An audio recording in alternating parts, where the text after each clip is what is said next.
ஹர ஹர சங்கர ஜெய ஜெய சங்கர ஸ்ரீ காஞ்சி காமாட்சி சங்கர. அனைவருக்குமே வணக்கம்.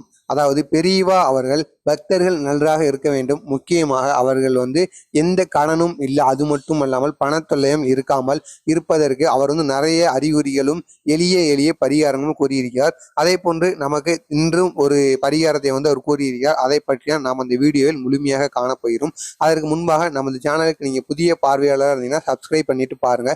பெரியவா கூறிய அனைத்து செய்திகளும் தொடர்ந்து உங்களுக்கு வந்து கொண்டே இருக்க வேண்டும் என்றால் மறக்காம சப்ஸ்கிரைப் பண்ணிக்கோங்க. இந்த வீடியோவை ஸ்கிப் பண்ணாம பாருங்க. முழுமைக்கும் பார்த்தால் மட்டுமே இதில் நாம் என்ன கூற வருகிறோம் என்று உங்களுக்கு புரியும். அதாவது உங்களது வீட்டில் சமையலறையில் அனைவருமே சர்க்கரை வைத்திருப்பீர்கள், அந்த சுகர் வைத்திருப்பீர்கள். அந்த சுகர்ல நீங்க இந்த இரண்டு பொருட்களை எக்ஸ்ட்ரா சேர்க்க வேண்டுமாங்க. அப்படி எக்ஸ்ட்ரா சேர்த்து உங்களது வீட்டு பூஜை அறையில நீங்க வச்சு விடணுமா. வடகிழக்கு மூலையில உங்க வீட்டு பூஜை அறையில நீங்க வச்சிடணுமா. அப்படி வைக்கிறதுனால உங்களுக்கு கோடீஸ்வர யோகம், திடீர் கோடீஸ்வரன் ஆவாங்க என்று கூறுவார்கள் அல்லவா. அதே போன்று உங்களுக்கு கோடீஸ்வர யோகம் அமையலாமாங்க. அதாவது அந்த கோடீஸ்வர யோகம் எப்படி அமையும்னா, உங்க பூர்வ ஜென்ம சொத்து ஏதாவது உங்களுக்கு தெரியாம இருக்கும், அது உங்களை சேரும். இல்லை என்றால் நீங்கள் ஏதாவது ஒரு நிலத்தை வைத்திருப்பீர்கள், அது நல்ல ரேட்டுக்கே போகாம இருந்திருக்கும். திடீர்னு பார்த்தா நல்ல ரேட்டுக்கு, அதை நீங்க நினைச்சு பார்க்காத அளவுக்கு அந்த ரேட்டானது உங்கள்கிட்ட கேட்பாங்க. அதை போன்று ஏதாவது ஒரு சம்பவங்கள் நடக்கும் அப்படிங்கிற மாதிரி பெரியவா அவர்கள் கூறியிருக்கிறாரு. அந்த சர்க்கரை டப்பாவில் நீங்க என்னத்தை சேர்க்கணும் அப்படின்னா, 3 மிளகு, அதனுடன் 3 ஏலக்காய், இந்த இரண்டையும் நீங்கள் சேர்த்து, அதாவது நீங்கள் அனைவருமே நிறைய வைத்திருப்பீர்கள் அளவு சர்க்கரை, அதில் சேர்க்காமல் மற்றும் ஒரு சிறிய பாத்திரத்திலோ அல்லது சிறிய பாத்திரத்தில் மூடி போன்று இருக்கின்ற ஏதோ ஒரு கிண்ணத்தில் நீங்கள் கொஞ்சம் காணி ஒரு 2 ஸ்பூனோ 3 ஸ்பூனோ சர்க்கரை போட்டு அதன் மேல் இந்த இரண்டையும் போட்டு நீங்கள் மூடி வைக்கிற வேண்டுமா. இதே போல் வாரத்திற்கு ஒரு முறை அதை நீங்கள் மாற்றிக்கணுமா. 3 மிளகு 3 ஏலக்காய் மட்டும்தான் போடணுமா அப்படின்னு நீங்கள் கேட்கலாம்.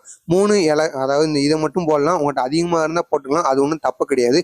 போட்டுட்டு உங்களது மனசார நீங்கள் வெள்ளிக்கிழமையில உங்கள் குலதெய்வத்தை உங்களது வீட்டில் பூஜை செய்யணும். பூஜை பண்ணிட்டு இந்த மிளகு, சர்க்கரை, இந்த ஏலக்காய், இந்த 3ஐயும் உங்கள் பூஜை அறையில குலதெய்வம் போட்டோவுக்கு முன்னாடி வைத்து பூஜை செஞ்சுட்டு, அதுக்கப்புறம் உங்க சமையல் அறையில உங்க வீட்டுல உள்ள யாருக்குமே தெரியாம எடுத்து பெண்கள் வைக்கணுமாங்க.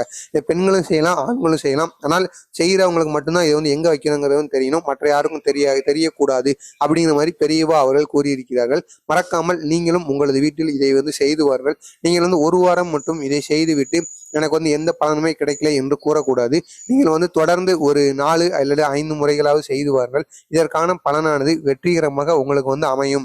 உங்களுக்கு இதே போன்ற பெரியவா கூறிய அனைத்து செய்திகளாகட்டும், அவரை பற்றிய மகிமைகளும் தொடர்ந்து நீங்கள் தெரிந்து கொள்ள வேண்டும் என்றால் மறக்காம நம்ம சேனலை சப்ஸ்கிரைப் பண்ணிக்கோங்க. இந்த வீடியோ உங்களுக்கு பயனுள்ளதாக இருந்துச்சுன்னா ஒரு லைக் கொடுத்துட்டு பாருங்க. நீங்கள் மட்டும் இதை செய்து வாழ்க்கையில் பயன்பெறாமல் உங்கள் அக்கம் பக்கத்தினர், உறவினர்கள் என அனைவருக்குமே இதை கூறி அவர்களையும் செய்து வர சொல்லுங்கள். ஏதோ உங்களால் முடிந்த ஒரு உதவியாக அவர்களுக்கு இருக்கட்டும். ஜெய ஜெய சங்கர, ஹர ஹர சங்கர. நல்லதே நினையுங்கள், வாழ்க்கையில் நல்லது மட்டுமே நடக்கும். நன்றி, வணக்கம்.